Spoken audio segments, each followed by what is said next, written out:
Well,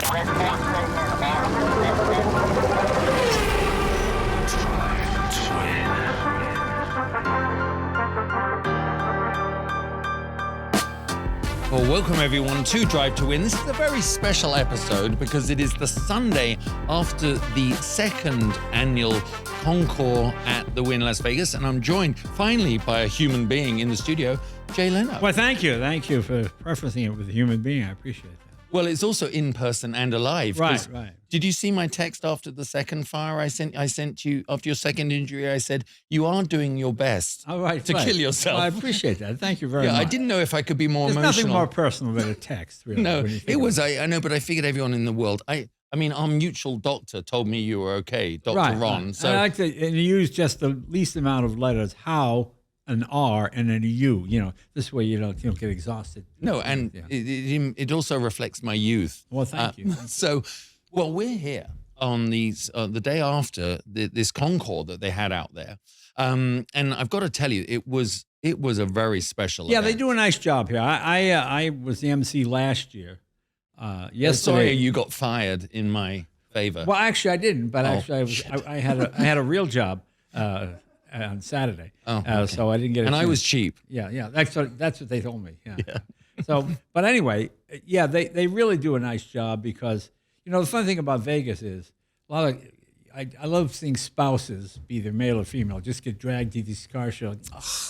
But they're in Vegas. There's other things to do. There's shopping. There's places to go. So it's the best place for Concours because you can go off and do your car thing, and your spouse and your family have other stuff they can do. They don't have to go, can we down now? We're going to look at that car again. You don't get any of that, Well, I think you're right, because the other part of it is we know that an army marches on its stomach, and most of the car events we go to, it's pretty mediocre. Yeah. It's glorified banquet food. Here, literally, they haven't stopped feeding us. I know, it's great. And you don't have to listen to Fun, Fun, Fun by the Beach Boys. It's just so funny to watch millennials go, what is that? Turn that on! What is that crap? It's like Lester Lannon in the orchestra, if you might agree. It's like something from the 20s. And they just play it incessantly. I went to a car show in California just last weekend, and it's Little Deuce Coupe, and you see people going, what's a Deuce Coupe? Oh, you see, that was a hot rod. I mean, can we just do away with the music at car shows so you can talk about the car and get listen to the owner? Exactly. Well, you were here last year, and I'll tell you, in your absence, they uprated the cars. They've this year, I think, Philip Seraphin, Bruce Meyer involved. I mean, I know they talked to you about it. The whole key to a car event has to be the caliber of the cars. Right. And because that is the cornerstone. All the other stuff is what makes it a great experience. They really did bring in some great cars. Yeah, you really do the great cars. If it was an art show, it would be Picasso, Renoir. It would be all the famous artists, And that's what you have here. I mean, I like all kinds of car shows. I mean, sometimes it's fun to go to Cars and Coffee and see a 68 Dodge Dart that's a 6-cylinder that's immaculate. The guy's kept his whole... I enjoy that aspect of it too. But then to come and see the fantasy cars, the cars most people have never seen in person, Bugatti Royales and, Atlantiques and F1 McLarens, all those kind of things. It makes it a lot of fun. Yeah. And, obviously we have Mel Mullin bought a beautiful car, and, we see Harry Egges bought his beautiful Duesenberg. We'll get to that in a minute. But you see there was a boat tail Auburn that was out there, which I wish you had seen, but it was Richard and Helen Harding's car, and it's a 1928 Auburn boat tail Speedster. Right. And it's that green one with black at the back. I mean, yeah, beautiful. It's funny.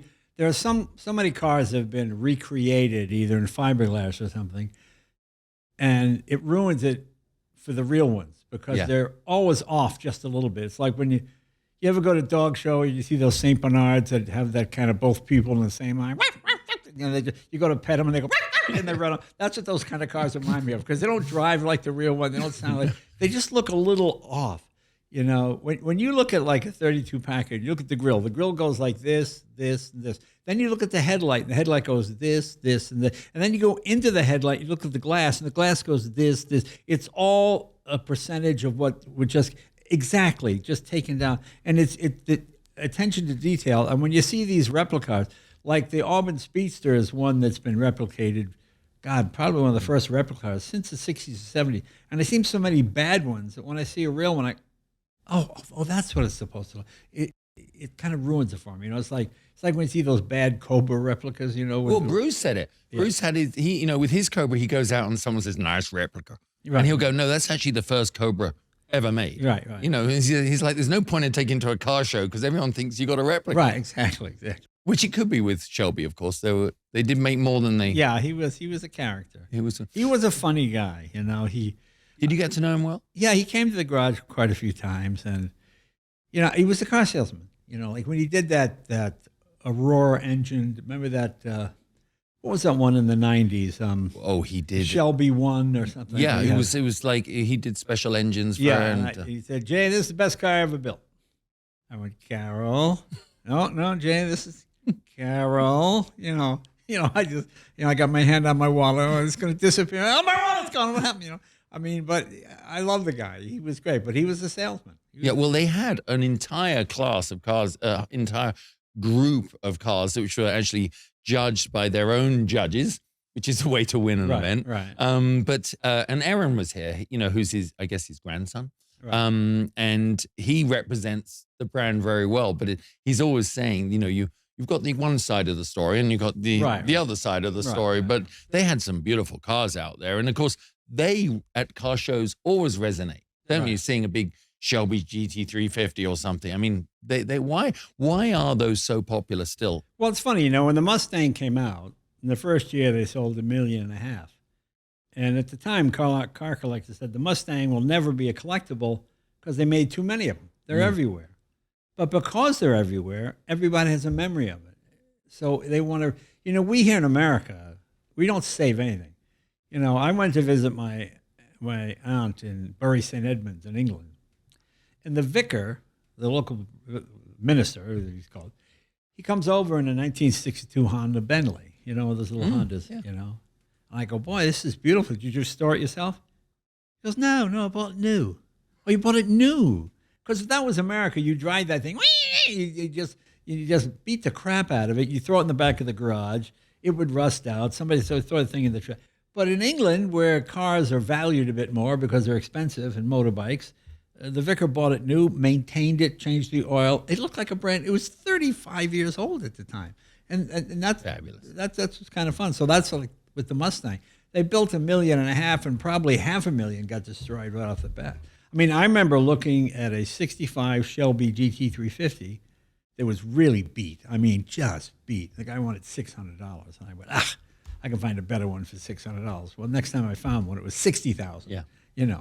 But I should have bought that one. But at the time, nobody really thought cars would escalate the way they do. You could never figure out what's going to go up.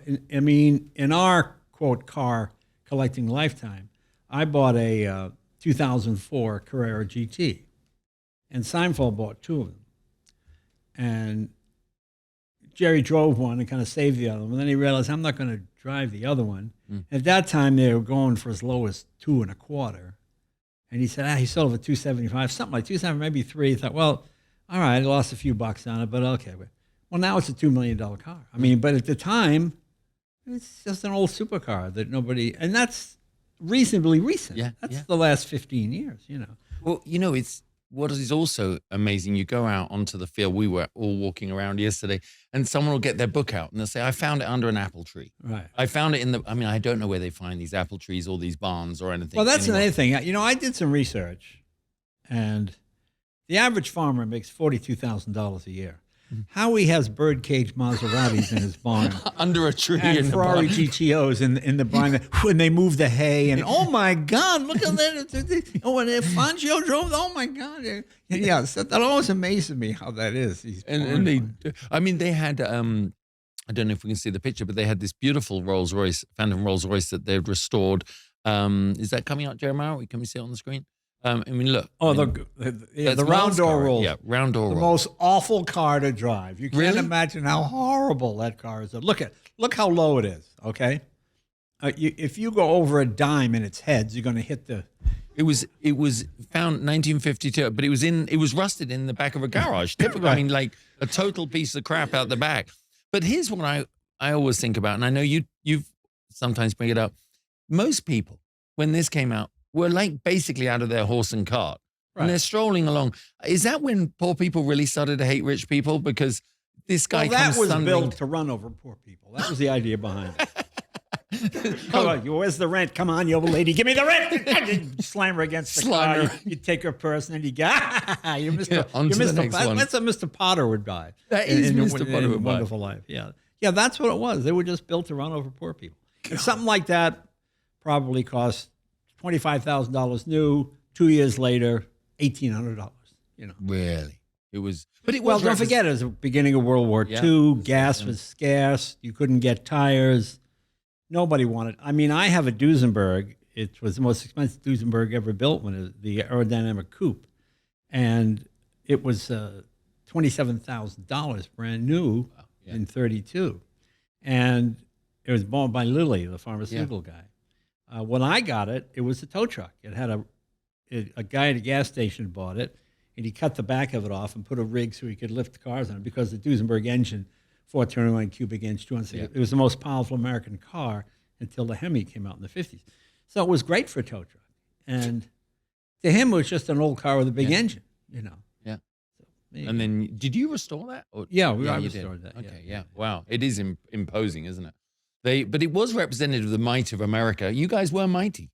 And then you started. Well, every Duesenberg was built stuff. in 1928. Yeah. There's no such thing as a 1935 Duesenberg. Okay. What it was the year they sold it would be the year it would be tagged as. So Duesenberg built 484 cars in 1928, but it took 10 years to sell them because the Depression had just hit. And so by the time the 30s came along, they'd cover up the wire wheels with disc wheels. They'd change a few things in the body, make it a little more sleek. It was a 1928 car, but they would sell it, since it had never been sold.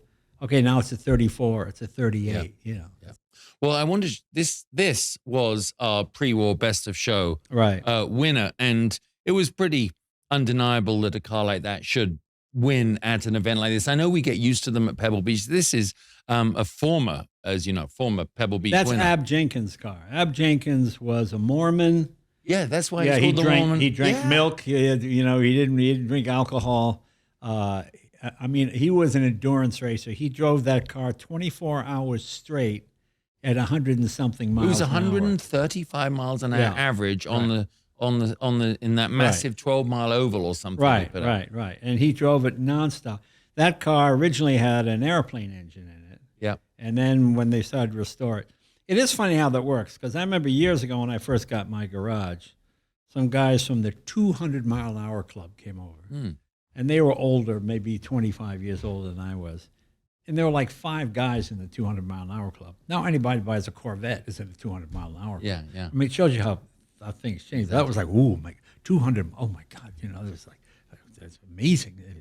But now it's so commonplace. But it's crazy. So it's obviously wonderful to have a car like that win best of show. Right. It's very elegant sitting out there. But what they're trying to do here with the Wynn Concours is redefine it a little. Nowhere is it written on a stone tablet that a Concours has to have 80 guys in boaters and straw boaters and blue blazers. Plus, you're also the era now where these things are seen as kinetic artwork. Before, they used to just be old cars. But if you can pay $112 million for a painting, the Scream, it's only this big. Yeah. That's how big the painting is. $112 million. Yet you get something that's aesthetically is beautiful, but it moves and it has insides that go up and down, and you go, oh, that maybe that is it's only the last couple of decades automobiles has been seen as artwork, as something to be treasured or saved, as opposed to raced or driven or just used for transportation. Well, part of that as well is that you have these, when it becomes valuable, you start attracting people that aren't car people. Right. That is the other side. The Silicon Valley guys that just say it's like buying Opus One wine when they're just the most expensive bottle they can buy. Right. And that has changed it a bit because actually people think it's terrible, but it actually is good because it made things that were not valuable. I mean, I remember DB5 Aston Martins after the Bond film came out and became making popular. Yeah. I remember I went to see a guy. I had one for sale, and he had cancer, and he's not doing well. But the car was rotted out. I brought Bernard and the guys in the shop. And they go, "Don't buy this. It's a complete piece of junk," because the floor was holes in it. It's just terrible, you know. And I said to the guy, "I'll give you 18 grand," which is even too much at the time. I just felt bad. And he goes, "No, I'm going to get a lot more." Well, he sold it for $184,000, and I felt like, he felt like I was trying to screw him over because maybe he had cancer or something. But I wasn't. It wasn't worth anything to me. But because rich guys are paying, a guy in Saudi Arabia has 125 DB5s. He's trying to buy them all, so he just spending crazy amounts of money. So the price gets way out of whack. I mean, I've got a 1962 Maserati 3500 GTI, same car as the DB5. I paid $45,000 for mine, painted, interior was done, fuel injection didn't work, a few mechanical problems, but I paid $45,000. Same Aston Martin was $800,000, and I think the Maserati is actually a better car. It's a twin plug head and it's got more horsepower, But it's just funny how that works. How funny. Well, the big thing about the Concours here was that they divide it into 4 pillars. As they said, they got the hypercars, the electric, the alternative, the Concours, which we've obviously talked about, and concept and culture. And I know you're very involved with Audrain, and we were involved with that too.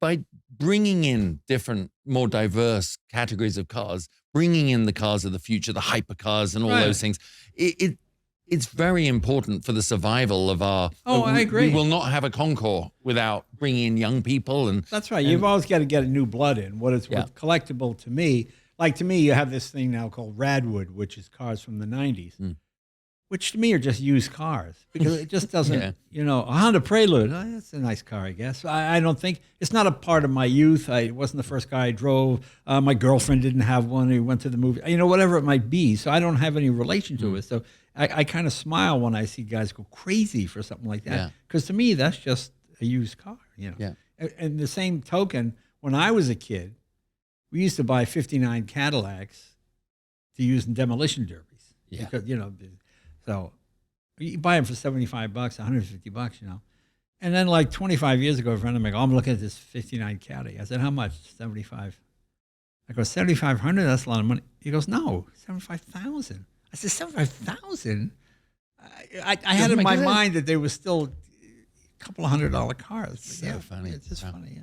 So one of the things that was also out there on the field, and it's very in line with what's happening here, Ultimate Race Week at the Wynn, kicking off this whole extravaganza, which is Formula One here. So they had Formula One cars out on the green. It was wonderful to see, right? But what a contrast. You see an Auburn, and then you see Lewis Hamilton's Formula One car, and I think we've got a picture of it coming up. This is something, and I said it on the screen, on the stage yesterday. Race cars, at least when one of your cars left the factory, there was a spec sheet. Right. There was the spec sheet to this car was it before practice or after? Did they take a corner off in a crash? Right. Was it after he raced it?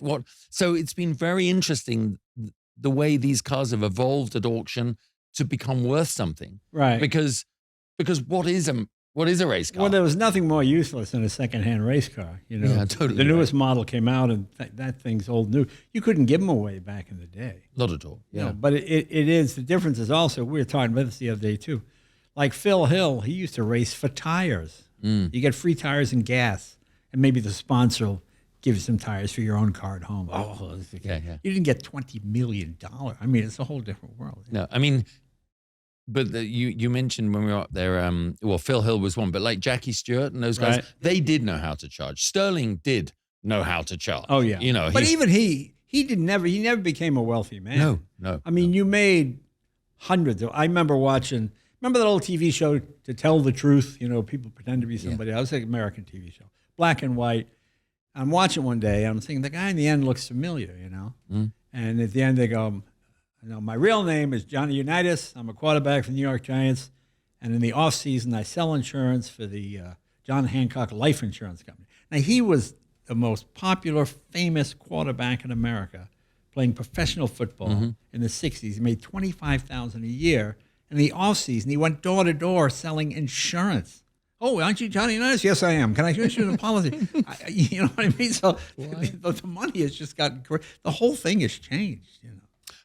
Let's talk about restoration. Okay. Because obviously you took it all in house when you realized there came a point of no return, right? Well, you know, the one thing I try to tell car collectors is for the price of one car, you could get a guy who's an ex-McLaren race team guy, who's retired, who would love nothing better than to fool around in somebody's garage tuning up a car and get you know, a non-precious. And that's what I did. I mean, I sent my Jag out to be restored, and I got the bill, and I went, I could hire a guy for a year to fix all my cars for the same amount of this bill. Yeah. And it's still good money, you know? And that's what I did. So I just hired a bunch of guys that did that for a living, and instead of having a lot of idiots for a boss, they just got one, you know? So it's just me. Nothing has to be done at any particular time. Whenever you finish it, don't worry about it. But they always make sure that the cars are safe or whatever.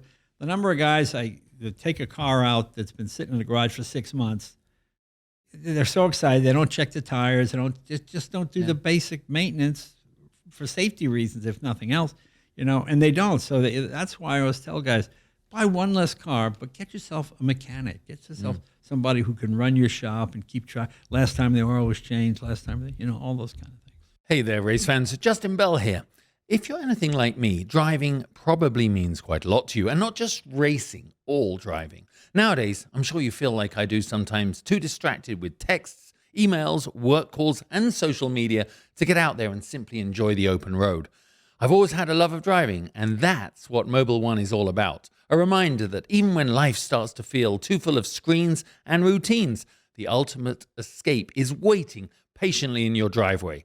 Mobil 1, for the love of driving. Your shot, I mean, your guys are going to need tune-up soon. I mean, you know, they're mature too, right? That's right. Mature. That's mature. Yeah. Yes, mature. No, they're very immature old people. Mature old people. Yeah. But every time I go in there, it's like they don't move fast, but stuff gets done. Oh, yeah. I mean, it's like you got different cars on different, it's like unbelievable. Plus, you have people that have the knowledge from back in the day.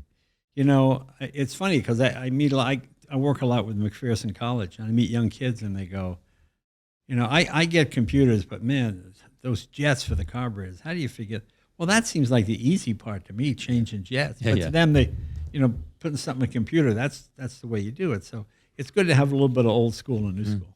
Well, you know, one of the cars out there was actually Judd Dayton had his 250 short wheelbase out there. Just a beautiful Ferrari. I mean, you know, a really lovely car, you know, and he's got a couple of cars. You know, the Daytons, you know, they had Target as a little family business to, you know, which helps the car collection get underway, right? But he has beautiful Ferraris, and you see it out there and you realize when you look at it, it's period correct. It's like it came off the racetrack, and I think it did, the Mille Miglia.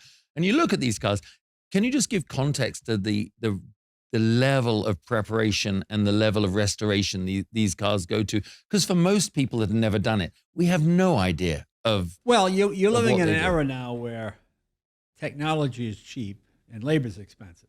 In the old days, labor was cheap and technology was crazy expensive. You know, when you look at an 8-liter Bentley, you've got like 115 little nuts and bolts holding the water jacket on. Well, you can pay a guy 50 cents a day to sit in that tight nose. But to get that same guy now, we got to fix his teeth. You got to give him health and welfare. He's getting so much, and now he's getting double overtime if he comes in on, you know. So the idea is now is to make it cheaper. So the whole thing has switched around to where the labor is expensive and the technology is, if not free, pretty damn close. Yeah. This was the first year I went to the event, and obviously up there hosting it, walking around, seeing everyone, seeing Peter Brock there, you know, which is just great with the cars that he touched. I think we're at a moment, and that's why these events like the Wynn Concours is so important, to get the stories out from the people that were there at the time. I mean, that's what you guys do at Audrain. I know you always try and bring in important people. Peter Brock, I'm going to see him tonight. He's coming to the show. Peter Brock is 90. He doesn't look that. Yeah, but when he was 19, he designed he worked on the Corvette. He worked on the Cobras, you know, the camtail and all that kind. That's all him. And yeah, he's quite a guy. He's amazing. It is good. The other thing about being here is seeing how, if they're trying to redefine the Concours world a bit, I at Pebble Beach, which I love. Obviously, we're there very in a big way, and obviously they only have one best of show, which is great. But a funny story I relate. 2 years ago, I'm standing there next to this kid, and he hears me say something about pre-war, and he's like, "I've never seen that before, but I mean Gulf War." And I'm going, we have a disconnect here. No, I'm not talking. He doesn't even know pretty much there was a world war back then. Right. I mean, that's part of the task that everyone's facing. Well, I get that all the time. One day I got a 1913 Mercer. I'm putting gas in. And the guy goes, "What are you putting gas in that for?" Well, it runs on gas. They didn't have gas in 1913. Well, yeah, they did. We had the most ridiculous argument. Yeah, no, they don't. That's the funny thing about people have I have this Doble steam car. Okay, you put gasoline heats the water. And steam is coming out. And the woman pulls in next to me and goes, "Hey, your car's on fire." I go, "No, that's steam." What? I say, "This runs on steam." She goes, "What do you mean?" "Runs on steam. You heat up water. And why are you putting gas in it?" I go, "Well, gasoline makes the steam." She goes, "Well, why don't you just leave it in the sun?" I said, "Well, if the sun could boil water, we'd be dead 10 minutes ago." Yeah. I mean, I just leave it in the sun. The sun doesn't boil. You can't make steam from the sun. Yeah. I just realized, okay, I'm not even going to get it. But she thought I was putting, "Oh, yeah, right. You bunch of steam. Shut up. I remember being in that car with you. We went down, and it was the open top one of the steam cars, and we broke down on the way back from the airport. We went around the airport. We came back, we broke down. And I remember there was a moment, though, that it was very familiar. It was like a lawnmower engine or a bike engine just before it runs out of gas. It ran so sharp and clean, and then we stopped. And people kept on stopping, offering to help, which was it's because it's you, but there's not a lot of help the mere mortal can do when your white stops. Well, actually, you can do more with a steam car, an old car, than you can with a new car. Oh, I mean, with a new car, you open your toolbox and there's a cell phone in there. And you call, because mechanical things break. Yeah. Electronic things degrade.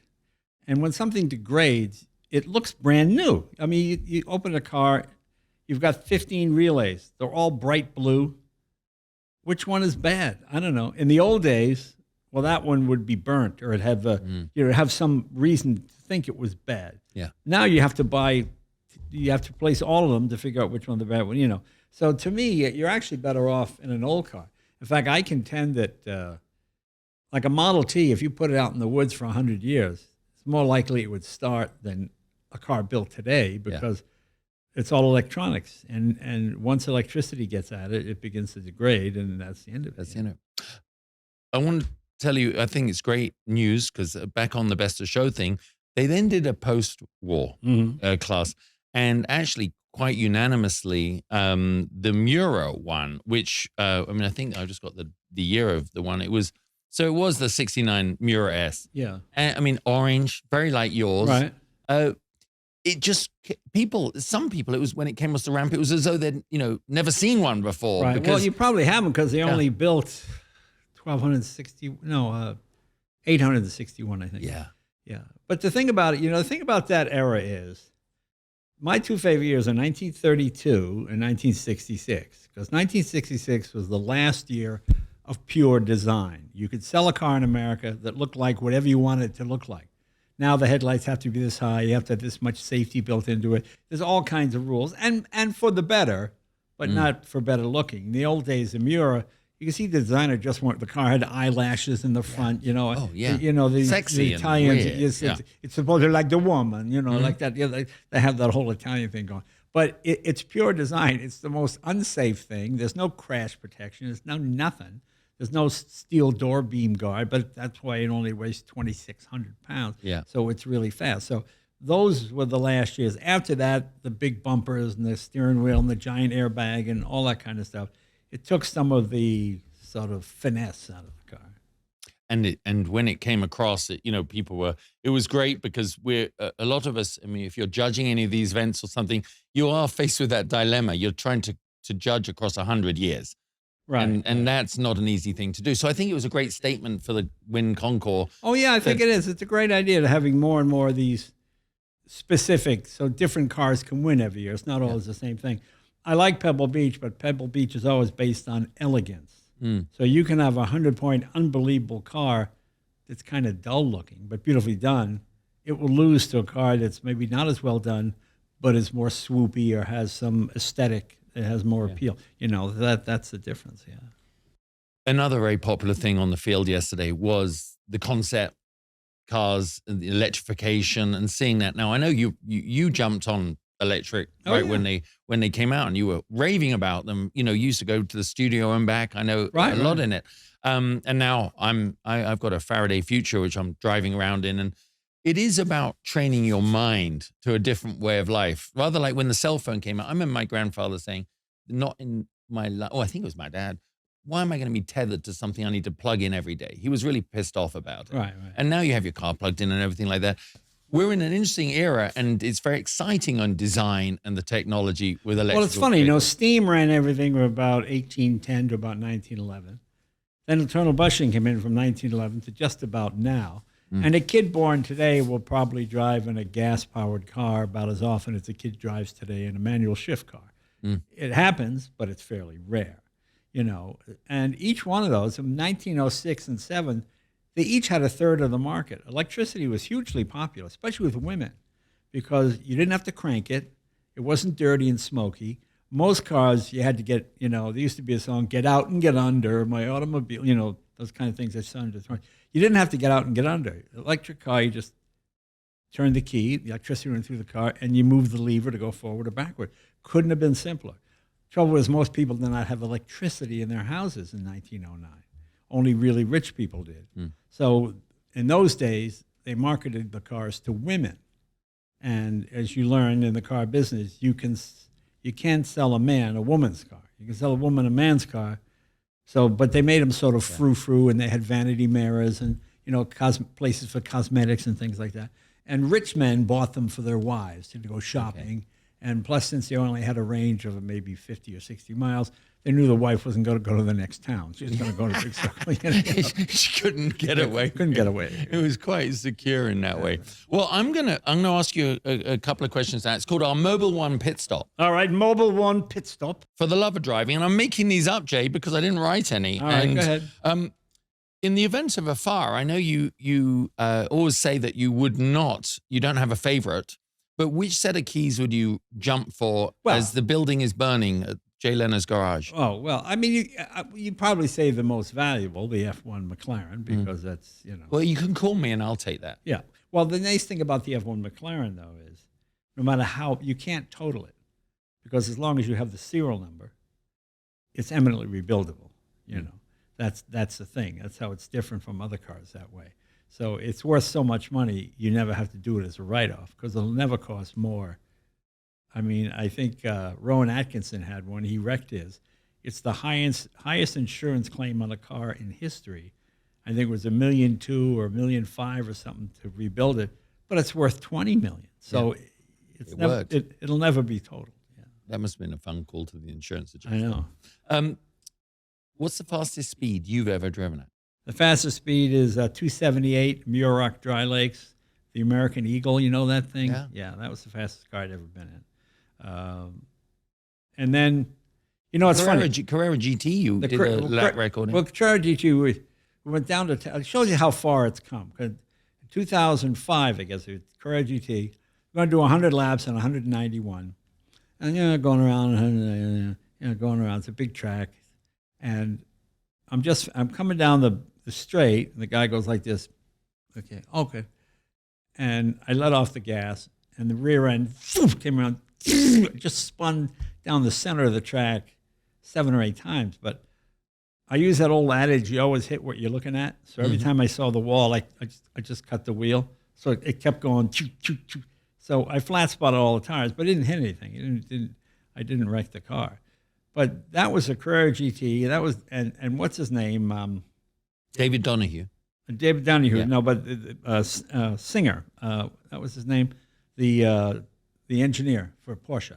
Oh. He set that car up. But I found, you know, once you got over 170 or 180, boy, that rear end starts to walk around. And you go in the corner. You feel as the tires wear, you feel yourself sliding. Okay. Then 15 years later, I go to the proving ground, GM Proving Ground. to drive the new ZR1 Corvette. And we're going to do 50 laps at 200 miles an hour. Okay. And we were having a conversation. I mean, it wasn't, it was that, you know, so like, you know, Taj Jukner. Taj, yeah. He's the chief designer. So I get the Corvette from the warehouse, and Taj is waiting at the time. Wait, hop in, Taj, come in and get in the car. You ready to do it? Yeah, let's do it. So I said, before we start, we got the cameras on.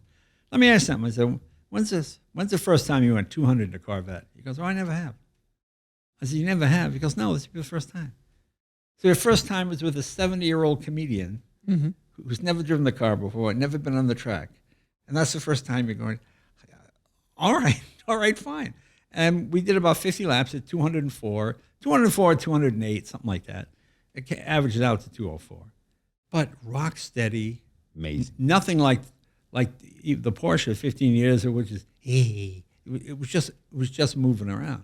I didn't have any yaw control or any, you know, it was just, Yeah, it was really interesting. Yeah. Obviously, in your career on the Tonight Show, you met nearly every important person on the planet, and or self-important or whatever. Yeah, you want to that say. was fun. You met a lot of people from the racing world. Who was the hero that you're very glad you met? Oh, well, you know, Phil Hill was one of my favorites. Okay. Carroll Shelby, of course. I like Phil Hill because Phil was a Packard mechanic originally. Then he became a Jaguar mechanic. And then he became a racer. But Phil Hill, I think, probably the only guy, never wrecked a car. He had the greatest mechanical sympathy of anybody because he was a mechanic and he could drive it, and if he heard a noise, he knew what it was. He knew how to back off. I don't think he ever damaged a car. You know, other guys, you know, they go balls to the wall and then slam shifting it. And shifter broke this thing. You know what he just had finesse. He could work. Very sensitive guy, loved music. The only time he was frightened in a car was when people would come over and go, Phil, I just bought a Corvette. Let me take you for a ride. And they try to show Phil how good they are, you know, coming off an off ramp. Yeah. And Phil's like screaming his head off. They go, what are you screaming at? He goes, I mean, he's driven at 200 and something miles an hour.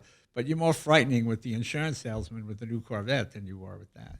Just as a sidebar, growing up as a kid, my dad's friend, you know, school kids' friends would pick us up from school, the dad would, and it was as though they had to show my sister and I. Oh, yeah. So we'd go home and say to our dad, you should give up, because James's dad is so much faster. We got the shit scared out of us nearly every day of our school time. That's funny. So obviously, with what was I going to say? We all get a little bit older. As we get older, we reflect back. We all get a little bit older. A little bit older. Look at us. Yeah. Almost, it's got grey in it. Yeah. You reflect back and you think you were a comedian for a living, which must sound as bizarre as driving around in circles as a racing driver for a living. What else would you have done now you reflect back? I don't know, maybe something in the car business, I think. I like automobiles. Probably be a car salesman. I mean, I didn't really think I'd make a living as a comedian. I figured I'd do it until I had to get a real job. I just never had to get a real job, so it worked out okay. But, you know, my dad sold insurance, and he became the manager of the office. And once a month, to inspire the men, because all men selling insurance in those days, he would put on a show. He'd say, you know, you guys can't sell. Well, I can't juggle. But at the end of the month, I'm going to know how to juggle, you know. So he would practice it all the time. And then he'd juggle eggs, and they'd hit him in the face. And the guys would, like, you know, just stuff to get, you know, inspire the men. You know, I went out and did it. You can go out, you know, that kind of stuff. So I thought, oh, maybe I'll sell insurance. At least you get to do a show once a month, you know. Well, thank you. That was Mobile One for the love of driving. Jay, you answered those. They weren't exactly quick answers, but I didn't ask you. They weren't exactly questions, but yeah. Okay, well, so I think we're pretty even. I think I just pulled my thing out. So don't pull your thing out. Yeah, I just pulled this out. And you know that sounds terrible. If people are listening on this on just on the only audio, it's like, we're talking, and he pulled his thing out. It's not pleasant even at my age. Yeah. So Formula One. You've got to talk about that because we are here in Las Vegas. You noticed what's happened to the street outside. That's the greatest thing about that Netflix show. Yeah. Because I have to admit, working every weekend, I didn't really get a chance to watch many of the races. And when I would read about it in the car magazines, the cars are so overly technical, you know, $1,500 lug nuts and, you know, just things which the average person really could not relate to. There's nothing on a Formula One car that I could put on my car, you know, like if NASCAR, oh, that's the carburetor he uses, you know, like. So I didn't. Yet once I started watching Drive to Survive, I got to know the drivers because in the press, they're just robots. It's all about the car. And you see the guy who's talking with the helmet on. So you're like talking to a stormtrooper from Star Wars. You know, you can't really see who it is. But when you see Ricardo and all these guys and Hamilton, you see the emotion and the human element of it. Boy, it really makes it exciting. And it really is exciting. And camera technology has come so far. You know, in the old days. Helmet cam and this. Yeah, in the old days, now they've learned to put the camera down low. You know, Howard Hughes, when he did a movie called Hell's Angels in 1928, he had all these fighter planes. And then he watched the films and he realized they look like they're going 15 miles an hour, you know, because there's nothing. So he waited until it was raining and he went back up and he shot it all again in the clouds. So you'd see nothing in it. You know, one of these biplanes would come out of the clouds, swoop down, and go back into the cloud. Oh, wow. Then it really gave the illusion of speed, you know. And I used to watch on Wild World of Sports on ABC, they had the Indianapolis 500, and the camera would be up here, and it didn't look like anything. It looked like they were going 25 miles an hour, you know. So that's the one thing they've done. They've captured speed. They've captured crashes as you actually feel like you're in the car when they have that impact. You know? So yeah, they do an amazing. That's probably done more to promote F1 than anything else. 68% growth or something. Oh yeah, it's crazy. Yeah, but they do a wonderful job, and you get to know the team managers, you get to know the mechanics. So you see the personal, because it's ultimately about the people. If it wasn't, we race robot cars, but nobody wants that. So I think they do a great job. And in Vegas. Well, you've been coming here for decades. Oh yeah, doing shows, and now they're going to do 200 plus. I know, on the strip. On the strip, hilarious. I mean, amazing how many people have also done that. But yeah. On a slightly different agenda. And drinking too. Well, everyone else will be drinking, and it's going to be in the middle of the night, pretty much late at night, and it's going to be very exciting. Yeah, it will be. It will be. You should watch it on TV. I will. I'll be right here. So. Yeah, you'll be here covering it. Yeah, we'll. You know, I thought I was going to be here the week of the race, and I would have stayed, but I'm working somewhere else next week. So. No. Well, I hope next year you can do this Concours again. I'd love to. We're going to move it 2 weeks forward, because so it's probably around SEMA. Rather than be up against the Grand Prix. Because, you know, one of the things is it's very expensive to come to this Grand Prix. And to come in the week before and stay a whole week. A lot of rich people don't want to be in Vegas a whole 12 days. You know? So splitting it up, and a lot of race fans, then they can kind of do both. So it'll be good.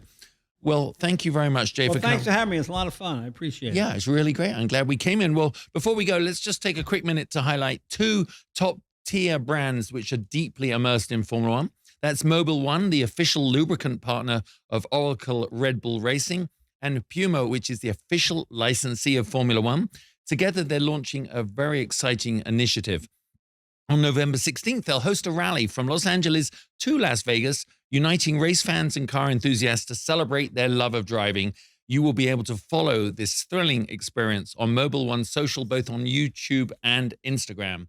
Well, great honor to have you in the studio. My first real live human in here. Well, I'm glad. I'm glad you experimented on me. Now it was good. Yeah, you know, and I'm glad now you can get the real guests. Yeah, now I can get the young drivers and the young studly those creatures. Millennials that you I know. Well, they will not be as funny. But thank you for watching Drive to Win. We've got an action-packed week here. We'll be doing our normal show on Tuesday, which will be really recapping and talking about what's just gone in the preparation to Las Vegas. And then they have a Netflix golf tournament here on Tuesday, where they're playing Carlos Sainz and Albon, and they're taking on 4 of the top PGA Tour, and typical the way they do it here at the Wynn. To see what a normal show looks like, so I'm going to watch that. Yeah, that's a normal show. It's probably not as funny. And then we have the red carpet, which I'll be getting interviews with the drivers on Wednesday night, and then it all kicks off Thursday, Friday, Saturday. So thanks for watching. Thank you to Jay, and this was Drive to Win, presented by the Wynn and brought to you by Mobil 1. Take care.